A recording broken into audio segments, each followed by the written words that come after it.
ये कहानी है उस लड़के और लड़की की जो अपने प्यार के सहारे अपनी सारी खुशियां एक साथ बांट रहे हैं और उन्हें दुगना कर रहे हैं और अपने गम बांटकर उन्हें कम कर रहे हैं। इस कहानी में अनिरुद्ध नाम का लड़का है और प्रिया नाम की एक लड़की है। अनिरुद्ध बड़ा ही सीधा साधा लड़का है। अनिरुद्ध के लिए उसका परिवार ही सब कुछ है। अनिरुद्ध अपने परिवार के लिए कुछ भी कर सकता है, इसलिए वह दिन रात मेहनत करता है और दिन रात मन लगाकर पढ़ाई करता है, साथ ही साथ कुछ काम करता है जिससे कुछ पैसे कमा सके। अनिरुद्ध दिन रात इसलिए मेहनत करता है ताकि वह पढ़ लिख कर कुछ कर सके, बड़ा आदमी बन सके और अपने परिवार का नाम रोशन करे। अनिरुद्ध की यही ख्वाहिश थी कि अपने माँ बाप को वह खुशी दे सके जिसके वह हकदार है। अनिरुद्ध इंजीनियरिंग करता है, साथ ही साथ वह पार्ट टाइम जॉब भी करता है। अनिरुद्ध चाहता है कि वह बहुत बड़ा आदमी बने, उसे अपने करियर में सक्सेस मिले, ताकि आगे चलकर उससे उसके परिवार को किसी भी तरह की मुसीबत का सामना न करना पड़े। अनिरुद्ध रोज की तरह अपने ऑफिस जा रहा रहता है। वहां आज उसके ऑफिस में एक प्रिया नाम की लड़की ने न्यू ज्वाइनिंग की होती है। प्रिया को देखते ही अनिरुद्ध को उससे प्यार हो जाता है, पहली नजर वाला प्यार। प्रिया भी अनिरुद्ध की तरह ही सीधी सादी लड़की होती है जिसके लिए उसका परिवार और उसका फ्यूचर ही सब कुछ है। वह अपने माँ बाप का हाथ बटाने के लिए पढ़ाई के साथ साथ पार्ट टाइम जॉब भी करती है। प्रिया लेकिन अनिरुद्ध से थोड़ी सी अलग है।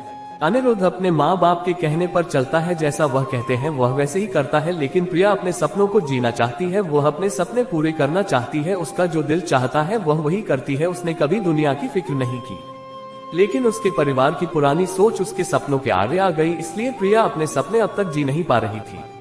पर उसके मन में अभी आशा जगी हुई थी, उसका भगवान में भी काफी विश्वास था। उसे यकीन था कि एक न एक दिन उसके सपने जरूर पूरे होंगे। जब अनिरुद्ध और प्रिया की पहली मुलाकात हुई, अनिरुद्ध उससे अपना दिल दे बैठा।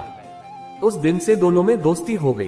प्रिया को अनिरुद्ध का स्वभाव अच्छा लगने लगा। अनिरुद्ध हर वक्त उससे बात करता, उसका छोटी छोटी चीजों में मदद करता, हर वक्त उसका ख्याल रखना, हमेशा उससे पूछना कि उसने खाना खाया कि नहीं।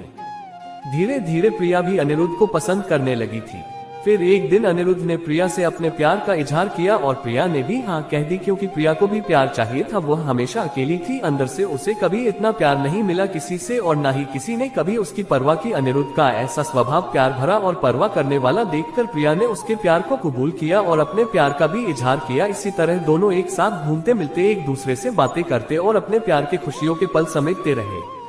प्यार में मीठी तकरार तो होती है, इनके बीच की तकरार हुई, पर इन्होंने एक दूसरे को समझा, एक दूसरे को संभाला और हमेशा एक दूसरे का साथ दिया।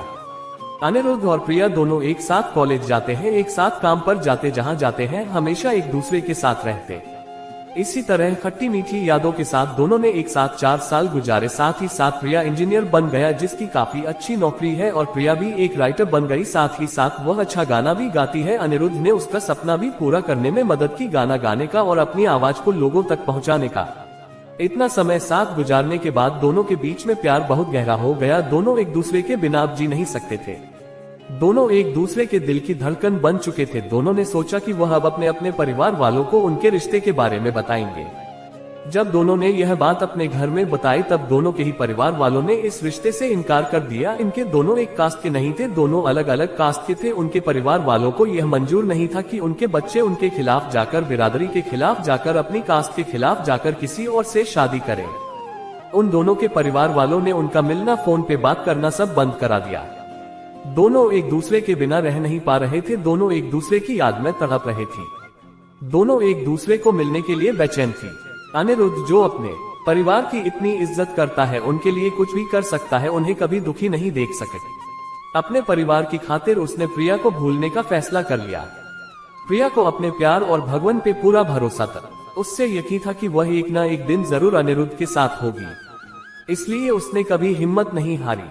उसने बहुत कुछ किया अनिरुद्ध को पाने के लिए। रोज सुबह शाम वो भगवान से प्रार्थना करती, रोज अपने माँ बाप से कहती कि उसने कभी भी उनकी कोई बात नहीं टाली। किसी चीज के लिए उसने ना नहीं कहा, बस अपनी जिंदगी का फैसला वो खुद करना चाहती थी, क्योंकि वो जानती थी कि उसकी खुशी अनिरुद्ध के साथ है और कि सके साथ नहीं। प्रिया अकेले ही अपने प्यार के लिए लड़ी, उम्मीद कायम रखी, भगवान पे भरोसा रखा और एक दिन उसके परिवार वाले मान गए। काफी कुछ प्रिया ने सहा, काफी गिले शिकवे हुए, नाराजगी हुई, लेकिन आखिर में सच्चे प्यार की जीत हुई। किसी तरह अनिरुद्ध को भी प्रिया ने मन लिया उन दोनों के प्यार के वास्ते, और उनके साथ को देखकर उनके परिवार वाले राजी हो गए इस रिश्ते के लिए। दोनों अलग कास्टे के होने की वजह से दोनों के परिवारों को समाज का डर था कि लोग क्या कहेंगे, लेकिन अनिरुद्ध और प्रिया को किसी चीज की परवाह नहीं थी। दोनों ये बात अब समझ चुके थे कि उनके प्यार के सामने कोई चीज बड़ी नहीं, वो अपने प्यार के सहारे कोई भी लड़ाई लड़ सकते हैं और जीत सकते हैं। आज के जमाने में कुछ लोग ऐसे भी हैं जो अब भी जात पात ऊंच नीच को मानते हैं, पर इस कहानी से हमें यही सीखने मिलता है कि प्यार की कोई जात नहीं होती, प्यार का कोई धर्म नहीं होता, प्यार तो प्यार होता है जिसके सहारे जिंदगी खुशी से जी सकते हैं। उम्मीद है मित्रों आपको यह कहानी पसंद जरूर आई होगी, और आपकी इस कहानी के बारे में क्या राय है हमें कमेंट बॉक्स में जरूर बताना। और हाँ दोस्तों, अगर आपने अभी तक मेरे चैनल को सब्सक्राइब नहीं किया है तो प्लीज दोस्तों वीडियो को लाइक करके मेरे चैनल को सब्सक्राइब जरूर कर देना। वीडियो में लास्ट तक बने रहने के लिए आपका तहे दिल से धन्यवाद।